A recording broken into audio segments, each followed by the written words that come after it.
tebel nian kak. Tebel di sekolah be ini nian, tebel nian. Tadi itu kan angin lewat, nambah tebel dia. Terganggu dak? Iya, tetep apa? Dari sekolah dibalik cepet ke atau mana nih? Iya, dari sekolah balik ke kan. Soalnya agak ganggu kesehatan juga, pelajaran juga tadi tuh tidak belajar. Sampai kapan di ini kan di libur dari sekolah?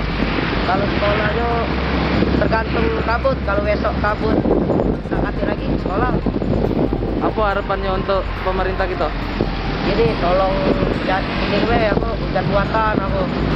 Sekolah tuh dilebur ke kalau kabut tuh masih tebel gitu. Palingnya kesehatan terganggu. Jadi sesak napas, agak nambah itu